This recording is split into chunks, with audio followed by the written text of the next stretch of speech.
Titanoboa जैसे विशाल सांप, मैमूथ जैसे विशाल हाथी, मेगान्यूरा जैसे विशाल इंसेक्ट्स, कुछ विशाल टेरर बर्ड्स और समुद्र में विशालकाय व्हेल्स का ही शिकार करने वाली मेगालोडॉन शार्क ये बयान करते हैं कि आज से लाखों वर्ष पहले विशालकाय जीव इस धरती पर राज किया करते थे।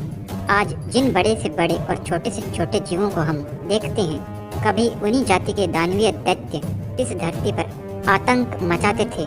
इस वीडियो में हम जानेंगे कुछ प्राचीन विशालकाय दैत्याकार जीवों के बारे में, जिन्हें देखकर हम सोचते हैं कि ये तो सिर्फ मूवीज में ही एग्जिस्ट करते हैं, लेकिन वैज्ञानिक सबूत यह बताते हैं कि एक समय ऐसा भी था जब पृथ्वी पर दैत्यों का अत्याचार हुआ करता था। जानने के लिए वीडियो को पूरा जरूर देखें। हेलो एंड वेलकम गाइस, मैं हूं आपका होस्ट और दोस्त दीप। आप लोग देख रहे हैं दीप साइंस फिक्शन सीरीज, वो भी दीप सीरीज यूट्यूब चैनल पर। टाइटेनोबोआ, आपने कई मूवीज में एनाकोंडा जैसे विशाल सांपों को आतंक मचाते देखा होगा। क्या आपने कभी सोचा है कि ऐसे सांप क्या एग्जिस्ट कर सकते हैं? एनाकोंडा जैसे विशाल सांप सिर्फ मूवीज में ही नहीं बल्कि वास्तव में आज भी होते हैं, जो लगभग 5 मीटर लंबे होते हैं। मूवीज में इनका साइज ज़्यादा बड़ा दिखाया जाता है, लेकिन विज्ञान के अनुसार 6 करोड़ साल पहले डायनासोरों के विनाश के बाद एक ऐसा सांप धरती पर मौजूद था जो साइज में लगभग 15 मीटर लंबा था और वजन में लगभग 1 टन वजन का मालिक था। मगरमच्छ जैसे खूंखार जानवर भी इसके शिकार बन जाते थे। ये सांप अपने शिकार के ऊपर कुंडली मारकर 400 पाउंड पर स्क्वायर मीटर का प्रेशर लगाता था। इन सांपों के अवशेष की खोज 2009 में हुई थी, जहां कोलंबिया के कोयले की एक खान में इनके अवशेष मिले थे। मगरमच्छ का शिकार करने वाले इन सांपों के विलुप्त होने के पीछे का कारण है जलवायु परिवर्तन। वैज्ञानिकों के अनुसार धरती के तापमान में गिरावट की वजह से वातावरण इन सांपों के अनुकूल नहीं था और ये सांप एक्सटिंक्ट हो गए थे। ग्लिप्टोडॉन, ये कछुए के जैसे दिखने वाला विशाल जीव ग्लिप्टोडॉन असल में आज के समय आर्मेडिलो जाति के जीव का एक बड़ा रूप था, जिसके पीठ पर कछुए की तरह कवर शेल होता था। आज से 20 लाख साल पहले यह जीव नॉर्थ अमेरिका में पाया जाता था। लगभग 4 मीटर लंबे इस जीव का वजन 1 टन था। यह एक कार की साइज जितना बड़ा था। इस जानवर के पास में एक आर्मर्ड टेल भी थी, जिसका प्रयोग यह दूसरे जीवों से लड़कर खुद को बचाने के लिए करता था। इसकी पूंछ की संरचना कुछ इस प्रकार थी कि अपने दुश्मन पर एक ही वार में उसकी हड्डियों को तोड़ सके। इस जानवर के सर को बचाने के लिए इसके सर के ऊपर भी एक शेल जैसी प्रोटेक्टिव शील्ड थी। यह एक शाकाहारी जीव था।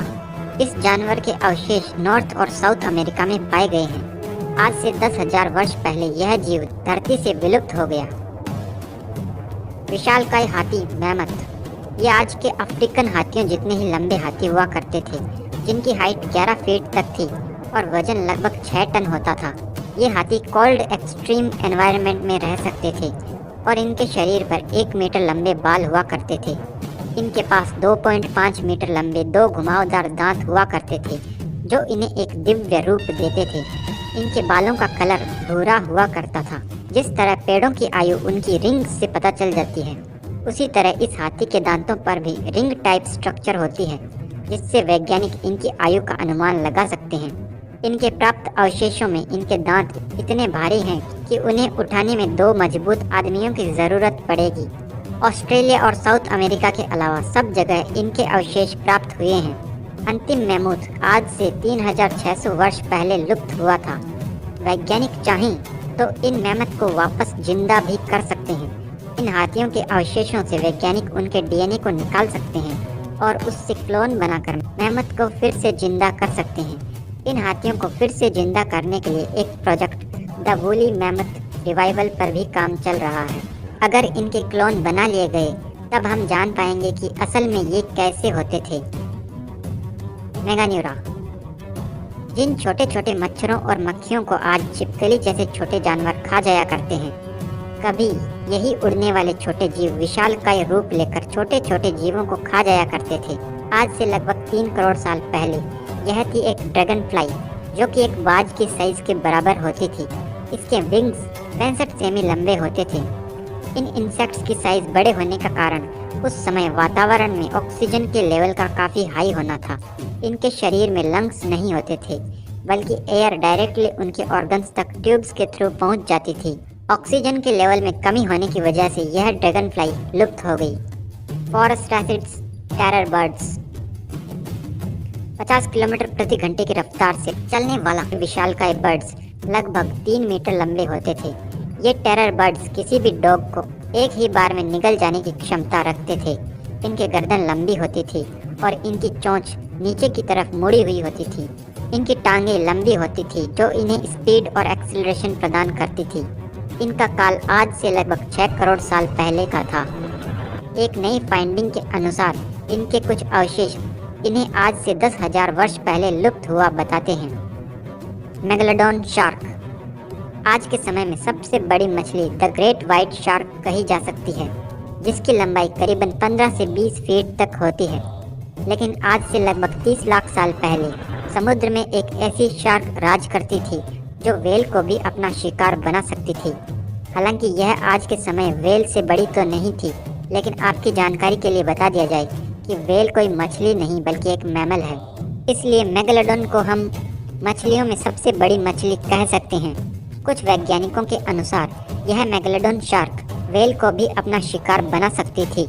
यह व्हेल से बड़ी तो नहीं थी, लेकिन उससे कम भी नहीं थी। मेगालोडॉन के मिले अवशेषों से पता चलता है कि इसके जबड़ों में 270 नुकीले दांत थे।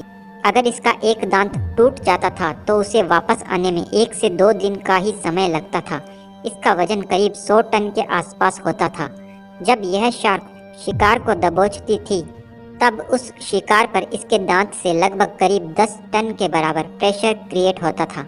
इसलिए इसका शिकार सी टर्टल्स और व्हेल्स होती थी, क्योंकि इन्हें हर दिन लगभग 1 टन के बराबर खाना खाने की ज़रूरत होती थी। ऐसी शार्क के रहने के लिए ऐसा वातावरण होना चाहिए था जहां पानी की अधिकता हो, गर्मी अधिक हो।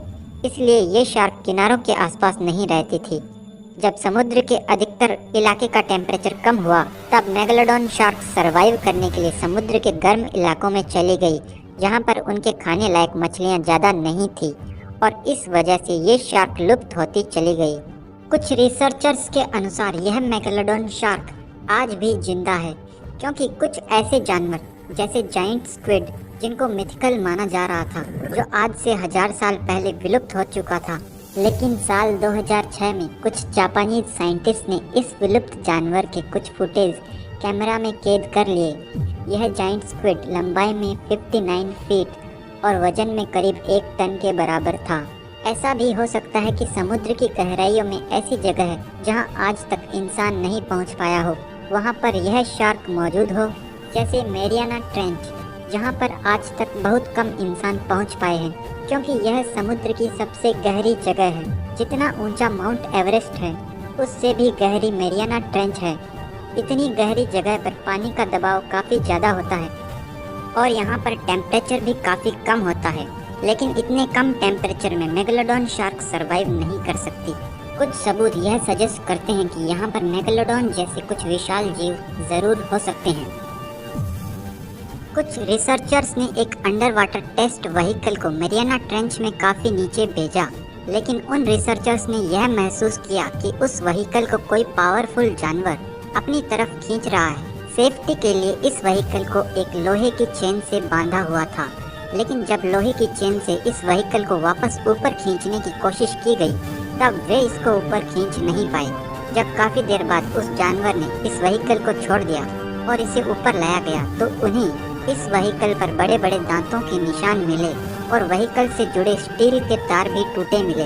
ये सब इस तरफ इशारा कर रहे थे कि यह पावरफुल जानवर कोई और नहीं बल्कि मेगालोडॉन शार्क ही हो सकती है। अब सच क्या है यह तो भविष्य के गर्भ में छुपा है। हो सकता है कि मिथिकल जाइंट स्क्विड की तरह ही हमें मेगालोडॉन शार्क का कोई सबूत मिल जाए। ऐसे में यह पॉसिबल है कि मेगालोडॉन जैसी शार्क आज भी जिंदा हो। इस बारे में आप सब लोग क्या सोचते हैं, कमेंट करके मुझे ज़रूर बताएं। जिन छोटे छोटे जीवों को आज हम धरती पर देखते हैं, कभी वैसे ही जीव विशालकाय शरीर लेकर इस धरती पर आतंक मचाया करते थे। अब तक हुई वैज्ञानिक खोजों से प्रकृति के गर्भ में छुपे कई राज खुले हैं। इस विशालकाय धरती पर ऐसे कई राज आज भी दफन होंगे जिन्हें खोजना अभी बाकी है। वो राज क्या हो सकते हैं, आज हमें इन छोटे छोटे जीवों के बड़े रूप वाले जीवों के प्रमाण मिल रहे हैं, तो क्या इंसान के भी ऐसे कोई प्रमाण मिल सकते हैं? इस बारे में आप लोग क्या सोचते हैं? कमेंट में मुझे ज़रूर बताएं। ऐसे ही इंटरेस्टिंग वीडियो के लिए सब्सक्राइब करें लिमिटलेस को और घंटी को बजाना बिल्कुल भी न भूलें। मिलते हैं आपसे अगले वीडियो में, तब तक के लिए नमस्ते।